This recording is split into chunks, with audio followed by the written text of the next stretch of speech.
আজকের এই ভিডিওটা অতি গুরুত্বপূর্ণ। দেখা মাত্র প্রত্যেকটা বাংলাদেশী নাগরিক এটা ভিডিওটা শেয়ার করে দিবেন, কারণ আমি যে তথ্যগুলো দিচ্ছি। বাংলাদেশে দায়িত্ব নেওয়ার পর মোহাম্মদ ইউনূস একের পর এক স্বৈরাচারী সিদ্ধান্ত যেভাবে বাংলাদেশে ইমপ্লিমেন্ট করেছেন, এতে মোহাম্মদ ইউনূসের আসল চেহারা কিন্তু আন্তর্জাতিক স্তরে এক্সপোজড হয়ে যায়। এবার তিনি আন্তর্জাতিক একাধিক দেশে ট্যুর করতে শুরু করেন। শেষ 10 মাসে তিনি 11টি সফর করেছেন। আজকের দিনে দাঁড়িয়ে যারা এই ভিডিও দেখছেন, আপনারা কেউ কি বলতে পারবেন শেষ 11টি আন্তর্জাতিক সফরে বাংলাদেশের জন্য 11টি এমন কিছু মোহাম্মদ ইউনূস করেছেন যা নিয়ে রীতিমতো হইচই পড়ে যেতে পারে? কিছুদিন আগে শুনছিলাম স্টার লিংক নাকি বাংলাদেশে আসছেন। আমরা জানতাম এই পুরো বিষয়টি হয়তো বাংলাদেশের সরকারের সঙ্গে স্টার লিংক অর্থাৎ ইলন মাস্কের কোম্পানি হবে, কিন্তু আমরা কি দেখলাম? আমরা দেখলাম স্টার লিংকের সঙ্গে মোহাম্মদ ইউনূসের যে ব্যাংক, গ্রামীণ ব্যাংক, তাদের একাধিক কর্তার কথাবার্তা হয়েছে। অর্থাৎ বাংলাদেশের মসনদকে সিঁড়ি হিসাবে ব্যবহার করে তিনি নিজের আখের গোছানোর চেষ্টা করছেন। তবুও এক শ্রেণীর বাংলাদেশের মিডিয়া এখনো এই মোহাম্মদ ইউনূসের আসল চেহারাটা বাংলাদেশের মানুষকে জানাতেই চাইছে না। তবে তারা জানাতে চাক বা না চাক, মোহাম্মদ ইউনূস লন্ডনে গিয়ে এবার যে পরিস্থিতির মুখে পড়লেন, এতে যেটুকু সম্মান মোহাম্মদ ইউনূসের বেঁচে ছিল সেটুকু আর থাকলো না। 150 জনের বেশি বাংলাদেশি জনগণ, নাগরিক, তারা মোহাম্মদ ইউনূসকে ঘিরে ধরে বিক্ষোভ করলেন, এবং তারা বিক্ষোভ দেখানোর সময় যে কথাবার্তাগুলো বললেন এবং যেগুলো নিয়ে আন্তর্জাতিক স্তরে বিভিন্ন জায়গায় ছিচি পড়ে গেছে, তারপরে মোহাম্মদ ইউনূসের আসল ভাবমূর্তি আন্তর্জাতিক স্তরে অন্তত লন্ডনের মতো একটি জায়গায় গিয়ে সকলের সামনে কিন্তু এক্সপোজড হয়ে যায়। তারা কি বলেছেন, যারা বিক্ষোভ দেখিয়েছেন, তারা যে কথাগুলো বলেছেন, দেখবেন আমি একাধিক ভিডিওতে এই কথাগুলি আপনাদের সামনে বলেছি। বাংলাদেশের নাগরিককে আপনারা কিছুদিন বোকা বানাতে পারবেন, কিন্তু দিনের পর দিন আসলে বাংলাদেশের যে চেহারা মোহাম্মদ ইউনূস দিলেন, এতে সাধারণ জনগণ যে এবার জাগবে সেটাই কিন্তু স্বাভাবিক ছিল। আজকে মোহাম্মদ ইউনূস সেটাই হয়তো রিয়েলাইজ করলেন, এবং যতদিন মোহাম্মদ ইউনূস আন্তর্জাতিক ক্ষেত্রে একের পর এক দেশ যাবেন, আমার দৃঢ় বিশ্বাস এই আতঙ্ক ওনাকে তাড়া করে বেড়াবে, এবং এই আতঙ্ক নিয়েই উনি হয়তো কোনো না কোনো দিন বাংলাদেশ ছাড়া হবেন। যারা বিক্ষোভ দেখালেন তারা বললেন মোহাম্মদ ইউনূসের সময় শেষ 10 মাসে সব থেকে বেশি হিউম্যান রাইটস ভায়োলেশন হয়েছে। ভারত বারবার বলেছে হিন্দুদের উপর অত্যাচার মোহাম্মদ ইউনূসের সময় চরম জায়গায় গিয়ে পৌঁছেছে। বস্ত্রশিল্পী যারা ব্যবসায়ী ছিল তাদের তো অবস্থা শেষই। যারা বস্ত্রশিল্পের নাগরিক ছিলেন, মানে বস্ত্রশিল্পে ছোট ছোট ব্যবসায়ী, মানে ছোট ছোট বিভিন্ন ক্ষেত্রে জড়িত ছিলেন, সেই ব্যক্তিদের উপরে পুলিশ লাঠিচার্জ করিয়েছে। এমনকি চাকমা সম্প্রদায় বলুন, বিভিন্ন জায়গায় আপনারা যদি সাধারণ মানুষের অবস্থা দেখেন, দেখবেন মোহাম্মদ ইউনূস আসলে বাংলাদেশের জনসাধারণকে একদম পথে বসিয়ে রেখেছেন, এবং সেই হিউম্যান রাইটস ভায়োলেশনের অভিযোগ মোহাম্মদ ইউনূসের বিপক্ষে তুলে কিছু ব্যক্তিরা এখানে বিক্ষোভ দেখালেন। দ্বিতীয়ত, তারা বলছেন মোহাম্মদ ইউনূস হলো আর্কিটেক্ট অফ মব রুল। এমনকি তিনি বলেছেন বা তারা দাবি করেছেন ফ্রিং জিহাদিস অ্যান্ড জেল। পরিষ্কারভাবে তাদের বলার বক্তব্যটা হলো যে একের পর এক জিহাদিদের জেল থেকে তিনি ছেড়ে দিয়েছেন, এবং বাংলাদেশের যে মবের জন্য একের পর এক বিক্ষোভ বর্তমানে বাংলাদেশে হচ্ছে, যে মবের জন্য বাংলাদেশের আইন শৃঙ্খলা সম্পূর্ণভাবে শেষ হয়ে গেছে, সেই মবের আর্কিটেক্ট আসলে এই মোহাম্মদ ইউনূসই। কথাটা কিন্তু খুব একটা ভুল নয়। মোহাম্মদ ইউনূসের সময় জেল থেকে যাদের ছাড়া হয়েছে তারা কিন্তু আসলে বাংলাদেশের ইতিহাসের চরম দাগী আসামি। আনসারুল্লাহ বাংলা টিমের প্রধান নেতা, যাকে জেল থেকে মোহাম্মদ ইউনূস ছেড়ে দিয়েছেন, তিনি জেল থেকে বেরিয়েই ভারতকে দুটুকরো করার হুঙ্কার দিয়েছেন, 7 সিস্টার্সকে কেড়ে নেওয়ার হুঙ্কার দিয়েছেন, তিনি বৃহত্তর বাংলা গড়ার স্বপ্ন দেখেছেন। তিনি নরেন্দ্র মোদী এবং রাজ্যের মুখ্যমন্ত্রী মমতা বন্দ্যোপাধ্যায়ের উদ্দেশ্যে একের পর এক ভিডিও বার্তা দিয়েছেন। অর্থাৎ সব মিলিয়ে এই পরিকল্পনাটা যে মোহাম্মদ ইউনূসেরই ছিল, আজকে আন্তর্জাতিক স্তরেও সেই খবর ছড়িয়ে গেছে, এবং এর জন্যই লন্ডনের মতো একটি রাস্তায় হিথ্রো বিমানবন্দরের বাইরে এই ধরনের নজিরবিহীন বিক্ষোভের সম্মুখীন হতে হলো মোহাম্মদ ইউনূসকে। এই বিক্ষোভে একাধিক পোস্টার দেখা গেছে। কেউ পোস্টার দিয়েছেন Yunus is a killer of freedom fighter, অর্থাৎ মুক্তিযোদ্ধার যে সম্মান, সেই মুক্তিযোদ্ধার সম্মান ইউনূসের আমলে সম্পূর্ণভাবে শেষ হয়ে গেছে। এটা তো আপনারা সকলেই হয়তো একমত হবেন।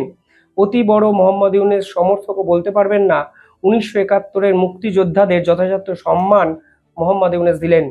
দেখুন, বঙ্গবন্ধুর বিপক্ষে একাধিক ব্যক্তি এর আগেও বাংলাদেশে কথা বলেছে, কারণ বঙ্গবন্ধু যে আওয়ামী লীগের আইডিওলজিকে এস্টাবলিশ করার চেষ্টা করেছেন তার বিরোধ থাকতে পারে, কিন্তু বঙ্গবন্ধু মুক্তিযোদ্ধা নয়।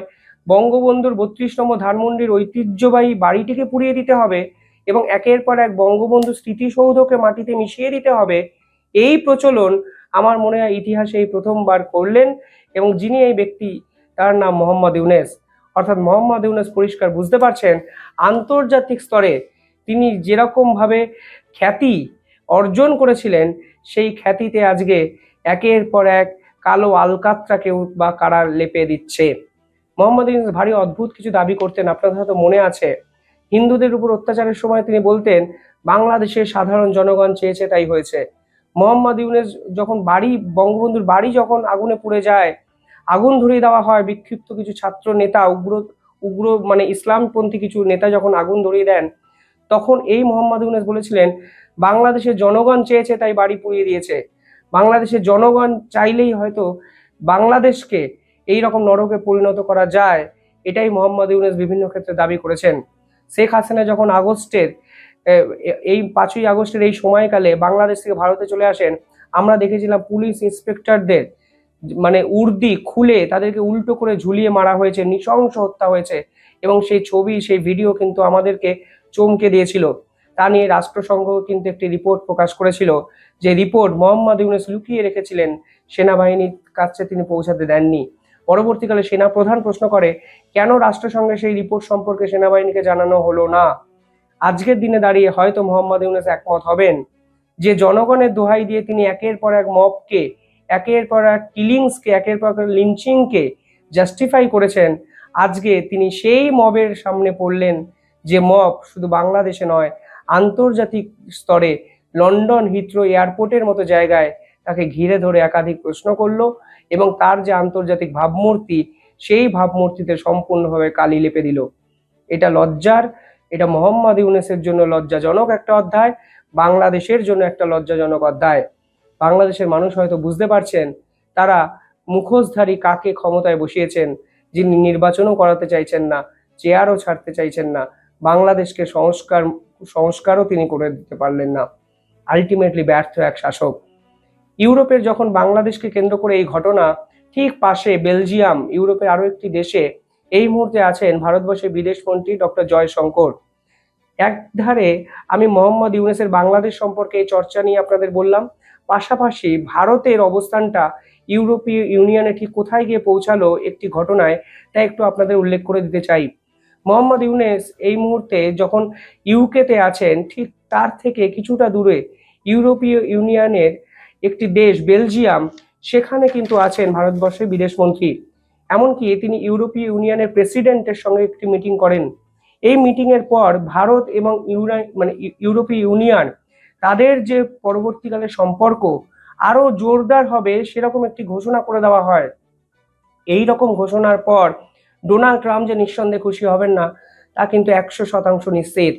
এবার ডোনাল্ড ট্রাম্প কি চাইবেন সেটা কিন্তু দেখার জন্য অধীর আগ্রহে অপেক্ষা করতেই হবে। তবে কালকে কি হলো? কালকে ডক্টর জয়শঙ্কর ইন্ডিয়া ইউরোপীয় ইউনিয়ন স্ট্র্যাটেজিক সামিটে উপস্থিত ছিলেন বেলজিয়ামে। সেখানে একগুচ্ছ বিষয়ে কথাবার্তা হয়। মনে রাখবেন, ডোনাল্ড ট্রাম্প যখন ইউরোপীয় ইউনিয়নের সঙ্গে সম্পর্ক খারাপ করেছিল ঠিক 2 মাস আগে, তখন কিন্তু ইউরোপীয় ইউনিয়নের প্রতিনিধিরা প্রায় 28টা দেশ ভারতবর্ষে ছুটে এসেছিলেন ভারতের সঙ্গে ফ্রি ট্রেড এগ্রিমেন্ট করার জন্য। অর্থাৎ তারা বুঝেছিলেন আমেরিকার অবর্তমানে ভারতবর্ষই তাদেরকে বাঁচাতে পারে, ভারতের সঙ্গে ফ্রি ট্রেড এগ্রিমেন্ট হলেই তাদের ব্যবসা বাণিজ্য সচল থাকতে পারে। আজকে ইন্ডিয়া ইউরোপীয় ইউনিয়নের এই সামিটে একের পর এক কথাবার্তা হলো এবং আন্তর্জাতিক স্তরে সেগুলো সামনে এলো, এবং এই কথাবার্তাগুলো যদি আপনারা শোনেন তাহলে বুঝতে পারবেন একদিকে মোহাম্মদ ইউনূসের আসল অরিজিনাল চেহারা যেমন এক্সপোজড হয়েছে ইউরোপের ইউনিয়নের মাটিতেই, ঠিক অন্যদিকে মানে ইউরোপের মাটিতেই, অন্যদিকে সেই ইউরোপে দাঁড়িয়েই ভারত কিন্তু নিজেদের বিজয় তোরণটাকে আরো একবার নাড়িয়ে দিয়ে চলে এলো। ইউরোপীয় ইউনিয়ন কাশ্মীর হত্যাকাণ্ড নিয়ে কন্ডেম করলো কালকে সরকারিভাবে, অফিসিয়ালি ভাবে। তারা বলল এই মুহূর্তে ভারতবর্ষ ইন্টারন্যাশনাল ল অনুযায়ী যথেষ্ট ব্যবস্থা নিতে পারে। অর্থাৎ তারা অপারেশন সিন্দুরকেও প্রকাশ্যে সমর্থন করলো। পাশাপাশি তারা পরিষ্কার বলছে ভারতের যত হত্যা হয়েছে, সাধারণ মানুষকে যারা যে সকল সন্ত্রাসবাদীরা মেরেছে, তাদের পাশে ইউরোপীয় ইউনিয়ন থাকবে। পরবর্তীকালে ডক্টর জয়শঙ্কর ইউরোপীয় ইউনিয়নকে নিয়ে কিছু কথাবার্তা বলেন। তিনি বলেন, দেখুন, ইউরোপীয় ইউনিয়নের সাথে ভারতবর্ষের কিছু ধারণা বা কিছু ইস্যু নিয়ে আমাদের মতানৈক্য থাকতেই পারে। এক্ষেত্রে ইউক্রেন এবং রাশিয়া যুদ্ধের কথা ডক্টর জয়শঙ্কর বলেছেন বলে অনেকে মনে করছেন, কিন্তু আমরা আসলে গোটা পৃথিবীতে যদি একসঙ্গে থাকতে পারি তাহলে কিন্তু সকলেরই লাভ। সেকেন্ড, এখানে বলা হয়েছে ফ্রি ট্রেড এগ্রিমেন্ট আমরা করব ইউরোপীয় ইউনিয়নের সঙ্গে, কিন্তু এক্ষেত্রে ব্যালেন্স বজায় রাখতে হবে। ইউরোপীয় ইউনিয়নকেও ভারতের স্বার্থের কথা মাথায় রাখতে হবে, না হলে ফ্রি ট্রেড এগ্রিমেন্ট ভারতের পক্ষে করা সম্ভব নয়। এই ইউরোপীয় ইউনিয়ন একসময় নিজেদেরকে বিশ্বের সবুজ গালিচার মতো একটা রাষ্ট্র ভাবতো যে তারাই হয়তো এই পৃথিবীর একমাত্র ডেস্টিনেশন। ভারত তো রেসিস্ট একটি কান্ট্রি, পিছিয়ে পড়া একটি দেশ, অনুন্নত একটা দেশ। তারা ভারতকে কখনো পাত্তা দিত না সে অর্থে। আর আজকে দেখুন, ভারতবর্ষের সঙ্গে তারা ফ্রি ট্রেড এগ্রিমেন্ট করতে চাইছে, কারণ ভারতবর্ষের মার্কেটটা তাদের প্রয়োজন। এই হলো ভারতের প্রভাব এবং প্রতিপত্তি। দুটো চেহারা, একটা মোহাম্মদ ইউনেস, একটা ডক্টর জয়শঙ্করের কূটনীতি। দুটো পার্থক্য করার জন্য আজকে একসঙ্গে এই দুটো ভিডিও আপনাদের আমি বলছি। তৃতীয় পয়েন্টে সেখানে বলা হয়েছে, এই মুহূর্তে ভারতবর্ষের লক্ষ্য হলো জিরো টেরোরিজম ফর্মুলা। ইউরোপীয় ইউনিয়নকেও জিরো টেরোরিজম ফর্মুলাকে সাপোর্ট করতে হবে। যেভাবে পাকিস্তান, বাংলাদেশ ভারতকে অশান্ত করার চেষ্টা করছে, তার বিপক্ষে কথা বলতে হবে। 4 নম্বর বলা হয়েছে, কোনোভাবেই ভারতবর্ষ নিউক্লিয়ার ব্ল্যাকমেলকে সহ্য করবে না।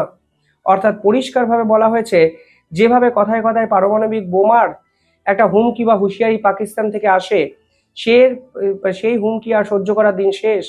ওরা যদি নিউক্লিয়ার ব্ল্যাকমেল করে, তাহলে আমরা নূর খান এয়ারবেসে গিয়ে নিউক্লিয়ার স্টোরেজকে অ্যাটাক করতে পারি, যা ভারত নাকি অলরেডি বুঝিয়ে দিয়েছে। পাশাপাশি এখানে পরিষ্কার বলে দেওয়া হয়েছে ইউরোপের মাটিতে দাঁড়িয়ে, আপনারা হয়তো ভাবছেন দুটো রাষ্ট্র একে অপরের বিপক্ষে যুদ্ধ করেছে অপারেশন সিন্দুরে, সেটা নয়। ইন্ডিয়ার সাথে টেরোরিস্ট একটি দেশের যুদ্ধ হয়েছে, টেরোরিজম অ্যাটমসফিয়ারের যুদ্ধ হয়েছে। দয়া করে দুটো রাষ্ট্রের যুদ্ধের সঙ্গে ইন্ডিয়া পাকিস্তান এই লড়াইটাকে আপনারা গুলিয়ে ফেলবেন না। এবং জয়শঙ্কর পরিষ্কার বুঝিয়ে দিয়েছে, যদি টেরোরিজম ইস্যুতে আপনারা আমাদের পাশে থাকেন, তাহলে ফ্রি ট্রেড এগ্রিমেন্ট হবে, আপনাদের সঙ্গে সম্পর্ক আমাদের ভালো হবে, না হলে সম্পর্ক ভালো করার জায়গায় ভারতবর্ষ এই মুহূর্তে নেই। আমি বারবার যে কথা বলি, অপারেশন সিন্দুরের পর ভারতবর্ষের স্ট্র্যাটেজিক মুভ কিন্তু আগের থেকে অনেক বেশি অ্যাগ্রেসিভ হবে। ভারতের জিওপলিটিক্যাল স্ট্র্যাটেজি আমূল বদলাবে। এই বদলানো ঝলকগুলোই কিন্তু একটু একটু করে সকলের সামনে আসছে। কালকে ইউরোপের মাটিতে দাঁড়িয়ে জয়শঙ্কর ঠিক সেই ঝলকানিটাই কিন্তু দিলেন। অন্যদিকে আমাদের প্রতিবেশী এক রাষ্ট্রের শাসক মোহাম্মদ ইউনেস মানুষের তাড়া খেয়ে পালিয়ে বাঁচলেন। কিভাবে দেখছেন পুরো বিষয়টা কমেন্টে জানান।